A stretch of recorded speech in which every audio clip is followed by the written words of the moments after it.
Hello guys, അപ്പോൾ നമ്മൾ പുറത്തോട്ടേക്ക് പോകണം, ഹോസ്പിറ്റലിലേക്ക് പോകണം. അപ്പോൾ എൻ്റെ ഫ്രണ്ട് പ്ലസ് ടു തൊട്ടിട്ട് കൂടുതലുള്ള ഫ്രണ്ടാണ് കേട്ടോ, അവളെയും കുട്ടിയാണ് നമ്മൾ പോകുന്നത്. അപ്പോൾ ഹോസ്പിറ്റലിൽ ചെന്നപ്പോൾ അത്യാവശ്യം നല്ല തിരക്കുമായിരുന്നു. അപ്പം ഇവർക്ക് വീഡിയോൻ്റെ മുന്നിലേക്ക് വരാൻ ഇത്ര മടി എന്താണെന്ന് എനിക്കറിയില്ല. ഇതിൻ്റെ വീഡിയോൻ്റെ മുന്നിലെത്തുമ്പോൾ ഡീസൻ്റ് ആകും. അപ്പോൾ നമ്മൾ കുറേ നേരം ഇരുന്ന് പുഴുങ്ങി നല്ലോണം വെയിറ്റ് ചെയ്തു. പിന്നെ അതൊക്കെ കഴിഞ്ഞ് നമ്മൾ ക്ലിപ്പൊക്കെ ടൈറ്റ് ചെയ്തു. ഹോസ്പിറ്റലിൽ പോയി സ്റ്റുഡിയോയിൽ പോയി അവിടെ നിന്ന് നേരേക്ക്.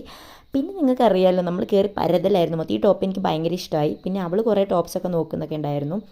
എനിക്ക് വാങ്ങാൻ അങ്ങനെ പ്രത്യേകിച്ച് പ്ലാനൊന്നും ഉണ്ടായിരുന്നില്ല. അപ്പോൾ ഇത് അവൾക്കും എനിക്കും ഭയങ്കര ഇഷ്ടപ്പെട്ട ഒരെണ്ണം കേട്ടോ. പിന്നെ നമ്മൾ കുറച്ച് ടോപ്സൊക്കെ ട്രയലൊക്കെ ട്രൈ ചെയ്ത് നോക്കി. ഏറ്റവും സന്തോഷകാരി ഈ ടോപ്പ് എനിക്ക് അവളോ എനിക്ക് വാങ്ങിച്ചു തന്നു. അതിനിടയ്ക്ക് നമ്മുടെ സൂര്യക്കുട്ടിയുടെ ഡാൻസൊക്കെ ഉണ്ടായിരുന്നു. അതിങ്ങനെ നമ്മുടെ മെയിൻ സെക്ഷനിലേക്ക് പോയി. മെയിൻ സെക്ഷൻ വേറെ ഒന്നല്ല, ലിപ്സ്റ്റിക്കും സാമഗ്രികളൊക്കെയാണ്. ഞാൻ മിക്കവാറും സ്റ്റുഡിയോക്കാരുടെ അടുത്തും തല്ല് വാങ്ങിച്ചേനെ ഗൈസ്, പക്ഷേ നമ്മൾ തല്ല് വാങ്ങിയില്ല. ഭാഗ്യം ആരും കണ്ടില്ലെന്ന് തോന്നുന്നു എന്ന് വെച്ചിട്ട് ഞാനെല്ലാം എടുത്ത് വെച്ചു. പിന്നെ നമ്മൾ ചപ്പൽസൊക്കെ നോക്കി, നല്ല ചപ്പൽസൊക്കെ ഉണ്ടായിരുന്നു. ഒരു ഗതിക്ക് പരഗതി ഇല്ലാത്തതുകൊണ്ട് നമ്മൾ വാങ്ങിച്ചില്ല. വിശന്ന് പണ്ടാരം അടങ്ങിയിരിക്കൊണ്ട് ഫുഡൊക്കെ കഴിച്ച് ഇവക്ക് നോസ്റിങ് നോക്കണ്ടായിരുന്നു, ഡയമണ്ട് അത് നോക്കി.